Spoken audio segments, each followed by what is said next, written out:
to close your eyes with me, and we'll take a couple of breaths.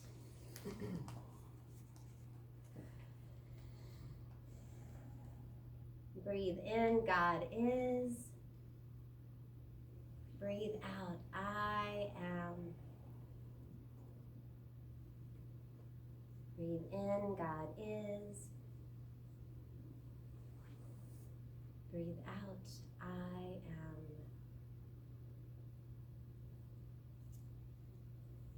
As you're ready, you can open your eyes. We've created a prayerful, centered space. And I recognize now, in retrospect, that I haven't met all of you, and I didn't tell you who I was. And so I'm going to do that now. I am Lydia Singleton. I'm the spiritual leader here, the spiritual teacher here. It is nice to see all of you, those that I know and those that I don't. And today we are doing an annual tradition that happens in Unity, and it is our burning bowl ceremony. And it is a beautiful, beautiful metaphor. It is a beautiful occurrence of physical expression of letting go. And it's right and purposeful that the talk today be about strength. So I'm going to tie those two things in together. And I'm going to do it this way. So I have, hopefully going to choose the right one. Not this one. Okay. I have here a blank notebook. It's totally blank, this notebook. And this represents our next year. There is nothing on it yet.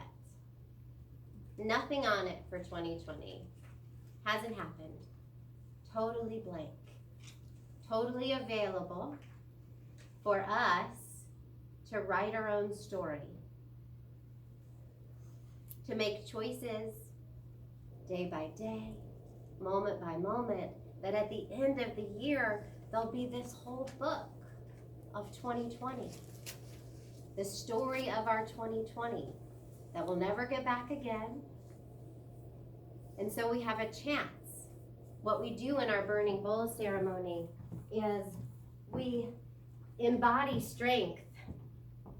We embrace our strength through surrender, through releasing that which no longer serves us, through looking at, honestly, looking within and deciding what attachments we have to people, to situations that no longer serve us, that it's time to let go. And we have magic paper that's going to poof, make it disappear. When I decided that in thinking about talking to you all about strength, I had no idea until last night, honestly, at about 10 o'clock, that I was actually going to talk about my dad. I had no idea. I had a total different plan for today. And then my father, who has passed away, kept giving me all kinds of signs that I was to tell his story, and that this was an opportunity for him to be of service in a way that he wasn't able to be during his life. And so I'm going to tell you a little bit about my dad. I've talked about him before, and but I'm going to refresh some of your memories. And for those of you who have never met my dad via me, I'm going to tell you about him. My father was the stereotypical definition of strength. When he was 18 years old, he walked on to the Buffalo Bills. I know. It was before they were NFL, so he was not your enemy then. So he walked on to the Buffalo Bills and played as a football player just because. But that back then you could. Back then you really walk on really meant that you could literally just decide to walk onto a football field and try out. And he did, and played for a time. And during that time, he was deciding between doing two different things. He did not know if he wanted to be a Roman Catholic priest or join the military. Since I'm here, spoiler alert. So he didn't know which one, and he always joked that, of course, the military calls first, and they did. And so he did. And this was during the Vietnam era. My father went through Marine Corps boot camp. And then after Marine Corps boot camp, decided that he wanted to be special forces. And at the time, the way to do that from where he was to join the Army, which at the time was also a very tough thing to do because the Marines and the Armies would say, I'm better, no, I'm better, and they'd arm wrestle about it. I don't know, in my head they are.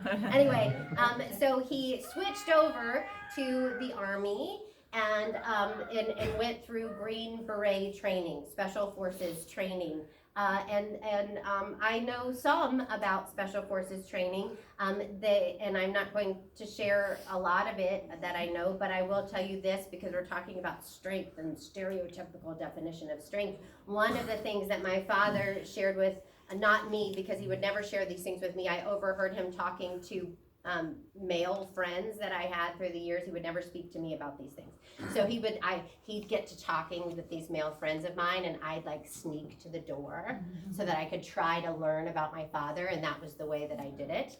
And I overheard him tell this story several times, and that was that he was to build up an immunity to arsenic. And so they literally would put little bits of arsenic in his food that they ate. Doesn't that sound awesome? But right, strength. Talk about strength. You know, I'm eating arsenic. So he did that. And in the military, while in training, he also became a boxer for the military. Again, with the strength thing. So he boxed. And before that, I forgot to tell you that he was big into the drag racing. Like I always picture him, you know, the movie Grease, you know, when they're standing there and she goes like this, and the cars do the drag racing. That's how I picture it. It might not have been that, but in my mind, that's what it was. So he would do all these street racing with his cars, and that was all before I met my dad. This was before I was in the picture. By the time I met my father, he had done several tours in Vietnam and had been medevaced out each time. And my mother has shared with me the story that my father wanted to die there, that was his intention, was to not come back. And I've always thought, that is a strange thing. Like, why would that be the case? And these are things that I couldn't really talk to my father about during his lifetime, but he spoke at the opening of the Vietnam Wall in the town that I grew up in because he worked for Veterans Affairs. He was a lobbyist for Veterans Affairs. And I remember him going up to the wall after he spoke at its opening. So the wall is where the names of those who have passed away are on the wall. And I remember my father was, I was super cute, by the way, the pigtails, and like this and high. And the thing about my dad, especially at that age, is like my cuteness would always just like melt him. So I could get his attention no matter what at that age, because, you know, as I said, I was cute, pigtails. And so I saw him at the wall, and I remember walking up to him, and I was like, Dad, where are the swings? Because it was a park and there wasn't any swings, and I wanted to understand why they didn't have playground equipment at the park. This thing had been built as a park, but memorial parks don't have playgrounds. Well, they do here. You guys have a memorial park that do, but they didn't there. And so that was my burning question. And I saw my father having this moment at this wall and with these men's names, and I said, Dad, do you know them? Because I'm trying to figure out in my mind why he's having this emotional moment. And he said no. And it only occurred to me last night as I was thinking about this story, and I was thinking about what I wanted to tell you, and feeling very strongly that this was to share with you. What I recognize is that my father in that moment was mourning the fact that he wasn't on that wall, and that he had come back. And I can tell you that he didn't really come back.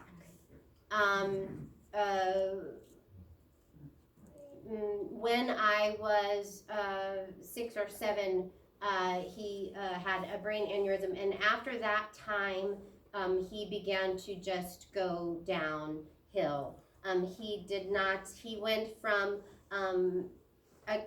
being a person out in the world. He was a lobbyist for Veterans Affairs. He would help veterans to get benefits.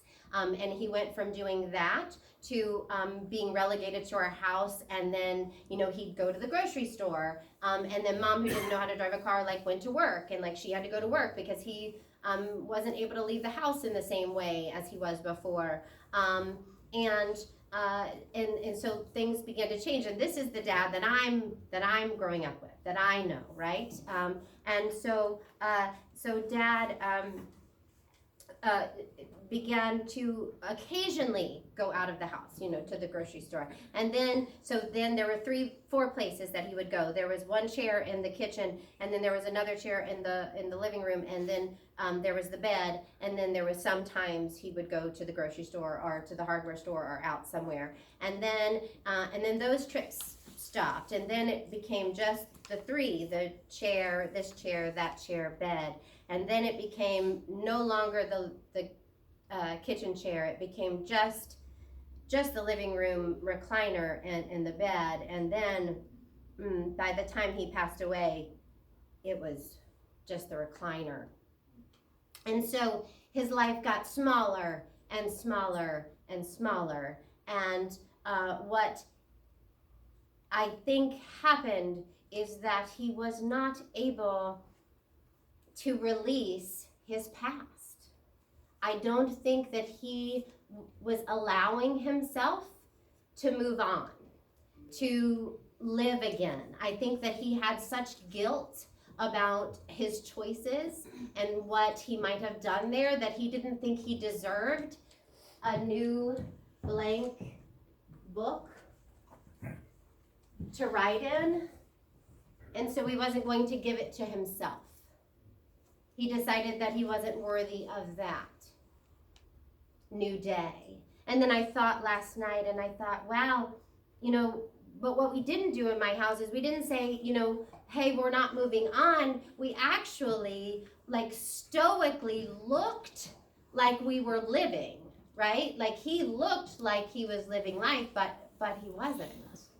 He wasn't. And we didn't acknowledge it. We didn't say, there's all this pain here, and Dad's in a lot of pain. And even though he's in a lot of pain, we're going to keep trying to live. We're going to keep trying. And I think our lack of acknowledging what was going on stopped us from releasing it. It stopped him from releasing it, and it stopped me from releasing it. And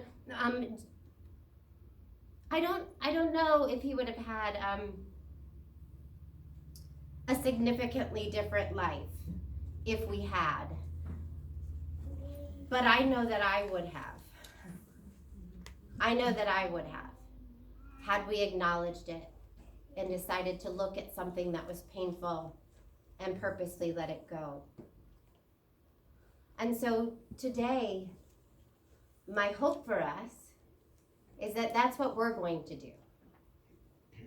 That each of us are going to look at something that may be painful, that maybe doesn't feel good to look at and acknowledge, but we're going to do it because we're brave.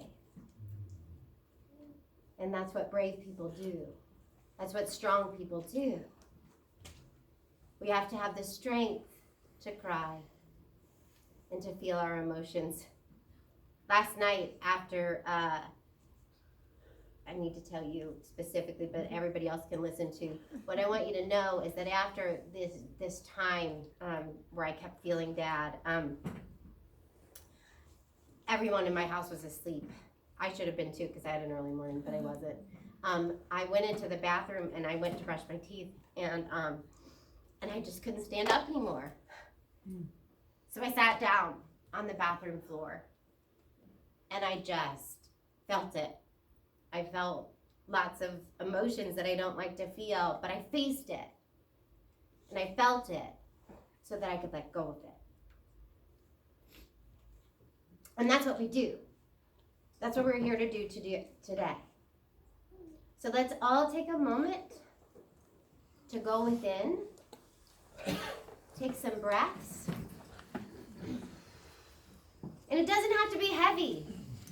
I mean, it could be pens. Like if you don't like pens anymore and you want pens out of your life, let's release pens. Like I recognize that this is a little heavy, but it could be anything. It could be anything. There's no judgment about what it is. So let's just get quiet and remember that attachment, what makes this purposeful is that there is something or someone, some situation, something that we are attached to that is holding us back. And we want to bring that to our mind and recognize that we have the power in this moment to look at it and to let it go. So let's take some breaths together. In through your nose, out through your mouth.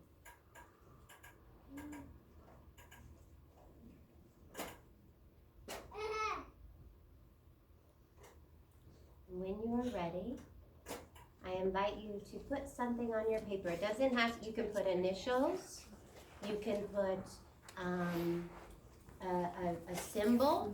I wrote 4 letters on mine that signify mine. So obviously the paper, there was only a certain amount, guys, so we can't write paragraphs. So, but you know what it is, whatever it needs to be to symbolically represent the thing.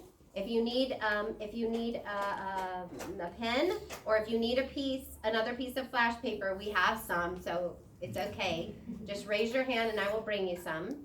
But right now, I invite you to write down what you would like to release. We're going to take a moment to do that.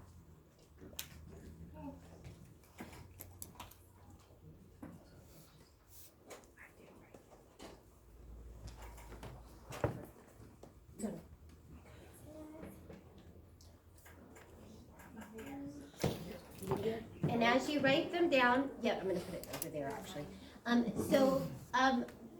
We're going to begin by Bedford and I doing, he will light mine for me, and I will light his. And I ask that you hold space for us while you watch. And then at that point, we are going to move the camera out of the way because we want to make sure that we are including those in our community that can't join us today. We will then stop the video, move that out, and then we will come down here. The music team is going to go first, and then we'll do 2 lines. Bedford will do 1 line, and I will do 1 line, and just one at a time, you'll come and you'll place it in the bowl and watch it leave. There are tissues. You'll come down here. There are tissues on the far end of each scene. Seeing my first rodeo this time. I remember the tissues. So there are tissues on the ends of each row. Feel free to pick one up as you go should you need one. So I'll ask Bedford to come up. And I'm going to release mine.